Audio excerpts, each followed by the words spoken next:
जय शिवाजी जय भवानी। नमस्ते मित्रांनो, तर आज आपण बोलणार आहोत राजा शिवाजी या मराठी चित्रपटाबद्दल, जो की बनवला आहे रितेश देशमुख यांनी। सर्वप्रथम सांगायचं झालं तर श्री छत्रपती शिवाजी महाराज यांचा जो जीवन प्रवास आहे तो एका सिनेमात दाखवणं ही अशक्यप्राय अशी गोष्ट आहे। तर त्याच गोष्टीला लक्षात ठेवून रितेश देशमुख यांनी श्री छत्रपती शिवाजी महाराज यांचा जीवन प्रवास हा जन्मापासून ते अफजल खानाच्या मृत्यूपर्यंतचाच दाखवला आहे। तर या चित्रपटाविषयी बोलायचं झालं तर या चित्रपटाची लांबी आहे 3 तास 15 मिनिटं। हा सिनेमा हिंदी आणि मराठी या दोन्ही भाषांमध्ये आहे।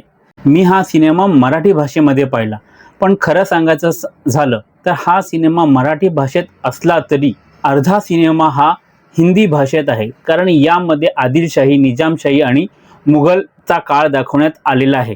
तर त्यांच्याप्रमाणे ती लोक उर्दू किंवा हिंदी ही भाषा वापरत होते, तर त्यामुळे या सिनेमात देखील आपल्याला त्या भाषेचा उपयोग दिसून येतो। या सिनेमाची जमेची बाजू म्हणजे या सिनेमाचं प्रेझेंटेशन हे अतिशय फ्रेश लुक असणारा सिनेमा आहे, जो आपण क्वचितच मराठी सिनेमांमध्ये बघतो। आता या सिनेमाबद्दल खरं सांगायचं तर इंटरवल येईपर्यंत 1 तास 45 मिनिटं होतात, पण रितेश देशमुख यांची जी एंट्री आहे ती जवळपास 1 तासानंतर आहे।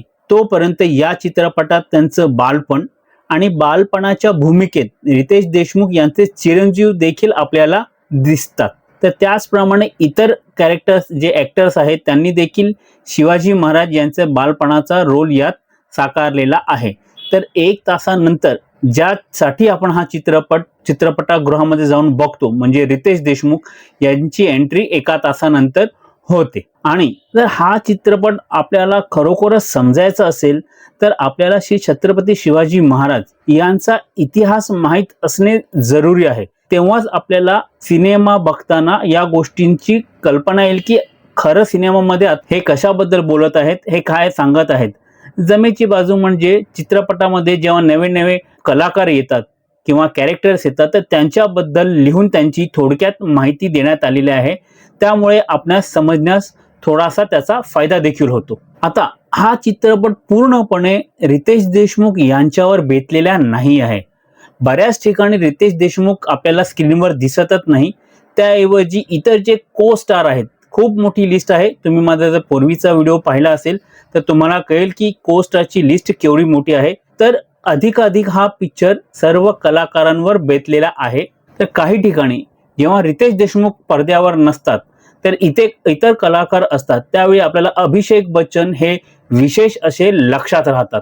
आता ज्याप्रमाणे मूवीचं नाव आहे राजा शिवाजी, तर ही पूर्ण सिनेमा जो आहे, हा पूर्ण जो सिनेमा आहे तो शिवाजी महाराजांवर बेतलेला नाहीये। तर यामध्ये भोसले घराणेशाही यांच्याबद्दल माहिती देण्यात आली आहे। ते कसे निजामशाही, आदिलशाही आणि मुघल यांच्या साम्राज्यात काम करत होते, शिवाजी महाराजांचं बालपण कसं गेलं, त्यांनी कुठून कुठपर्यंतचा प्रवास केला, ते कसे पुन्हा पुण्याला आले आणि त्यांनी कसे स्वराज्य स्थापन करायची प्रतिज्ञा घेतली। अर्थात हा सीन दाखवलेला नाहीये, त्यांना हे कुठे उमजलं की स्वराज्याची स्थापना होणे गरजेचं आहे। या सगळ्या गोष्टी या सिनेमात आपल्याला दाखवण्यात आलेल्या आहेत। तर या सिनेमामध्ये आपल्याला निजामशाही काय होती, आदिलशाही काय होती, त्यामध्ये कोण कोण होते, त्याचप्रमाणे मुघल कोण होते, त्यामध्ये कोण कोण होते, या इतिहासातील गोष्टींची नोंद करता येते। जसं की मी सांगितलं, हा सिनेमा फक्त शिवाजी महाराजांवर नाहीये, तर हे आपल्याला सिनेमा सुरू होताच कळतं। सिनेमाच्या सुरुवातीलाच जिजाऊबाई ज्या आहेत त्यांच्या वडिलांची हत्या होते, म्हणजे ते आपल्या महाराष्ट्राकरता आपल्या प्राणाचं बलिदान देतात, ते यामध्ये दाखवण्यात आले आहे आणि तिथून या चित्रपटाला सुरुवात होते। इंटरवल नंतर खरा चित्रपट हा फोकस होतो रितेश देशमुख यांच्यावर।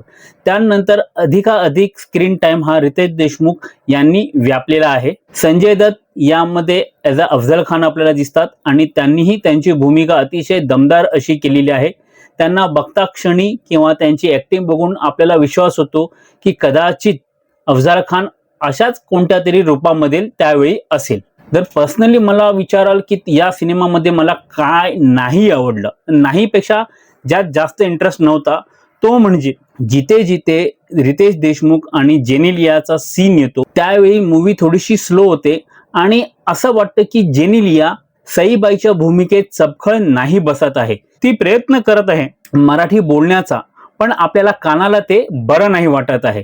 तर माझ्या मते जेनेलियाच्या ऐवजी जर दुसरी कोणतीही कलाकारा असती तर ते अधिक उत्तम झालं असतं. इतर कलाकारांनी जसं मी सांगितलं खूप छान काम केलेलं आहे. प्रत्येक साईड कलाकार आपल्या लक्षात राहतो आणि या सिनेमाची जमेची बाजू आहे अजय अतुल यांचं संगीत. आपल्याला कानाला ऐकण्यास खूप बरं वाटतं.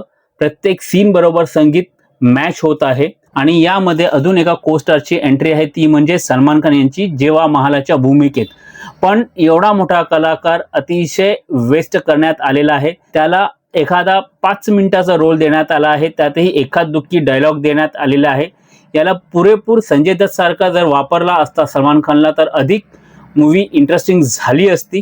पण या सिनेमात अगदी मूवीच्या शेवटी आपल्याला सलमान खानची एंट्री दिसण्यात येते. या सिनेमात भरपूर ठिकाणी VFXचा यूज करण्यात आलेला आहे.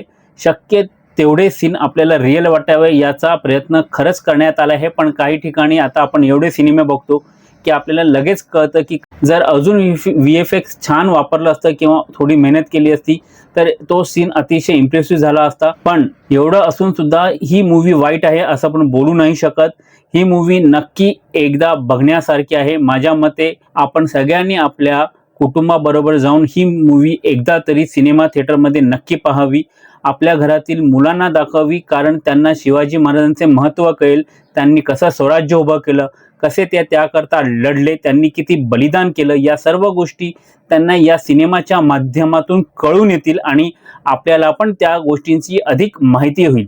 तर माझ्या मते कोणी काहीही बोलो, या मूवीमध्ये कितीही उणिवा शोधो, पण ही मूवी आपण एकदा तरी नक्की थिएटरमध्ये बघावी. माझी हीच विनंती आपल्या सगळ्यांना आहे. मूवीचे रिव्ह्यू इतर काहीही देऊ, पॉझिटिव्ह और निगेटिव्ह, तुम्ही हा सिनेमा नक्की थिएटरमध्ये जा आणि पहा. आणि सर्वांनी एकदा पुन्हा बोला, जय शिवाजी, जय भवानी, जय महाराष्ट्र, जय हिंद.